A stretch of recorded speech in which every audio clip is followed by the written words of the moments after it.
El drama coreano de 2016 llamado 1% de algo, protagonizado por Ha Sung-ji, en este caso interpretando a Lee Jin-hee, y a Jun So-min, interpretado como Kim Da-hyun. Debo reconocer que me molestan cuando existen personajes arrogantes, pero quise seguir viendo el drama por la protagonista Jung So-mi, que me encantó en el drama de Show Window Queen's House, es decir, el drama de El show por la ventana, la reina de la casa, que es un drama de suspenso bastante entretenido, del cual ustedes pueden ver en mi canal que ya yo lo he analizado, o por lo menos he dado mi punto de vista. Este drama, como tiene sus encantos, que muchas personas lo consideraron muy bueno, ya que ella es una excelente actriz y la historia no era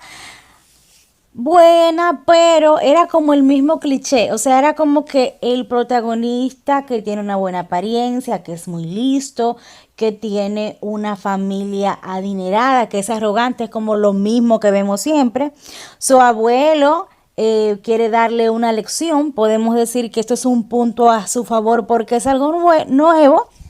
que quiere ayudar, en este caso a Jun So-min, que es la que ayuda a su abuelo en el primer capítulo, que tiene un accidente y ella le paga el hospital. Él, haciendo un gesto de buena fe, la pone en su testamento, cosa obviamente que es bastante exagerada, de que una persona que te pague algo en la emergencia de un hospital, tú le vas a dejar toda tu herencia, pero bueno, es fantasía. Entonces, este protagonista, para poder heredar, tiene que casarse con ella, y entonces empieza la trama de que deben salir 6 meses juntos, conocerse y posteriormente casarse para que él pueda disfrutar junto con ella la herencia de su abuelo. Quedé un poco decepcionada porque esperaba más, y este es el problema de cuando uno espera, decepciona. Dicen que es mejor no esperar nada, porque lo sentí como algo súper plano, como algo nada atractivo, como algo nada relevante, y da mucha pena porque es como lo mismo que yo he visto todo el tiempo del príncipe azul que está enamorado de la muchacha pobre, que la familia no aceptan a la muchacha pobre, que la muchacha pobre va a convencerlo con su sencillez y su ternura de que él sea un hombre bueno. Es como lo mismo de siempre. Ahora bien, hay otras historias parecidas que son buenas porque le ponen una pizca de humor al programa, aunque sea la misma historia del muchacho pobre con la muchacha rica. Si le ponen algo adicional que llame la atención, uno se queda con gusto, porque hay otras historias, como qué le pasa a la secretaria Kim, o el contrato de la propuesta de matrimonio, ¿verdad? Del 2022.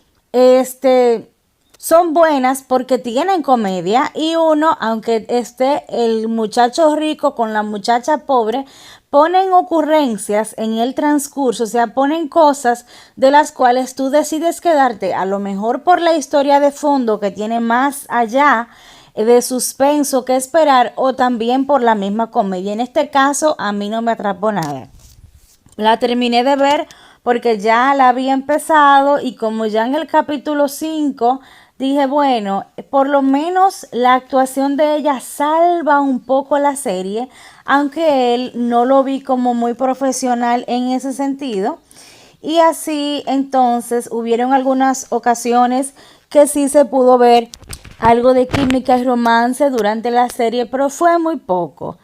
Hubieron muchas de las actuaciones, como la villana bastante falsa que se veía nada convincente, que eso pudieran ser las escenas que pudieran mantenerte por lo menos un poco atrapado para decir, oh, qué muchacha tan mala, vamos a ver qué pasa con ella. Nada de eso. Entonces, por si ustedes no la han visto, podría ser que también por la actuación de algunas de estas personas estuvieran interesados. Yo, en mi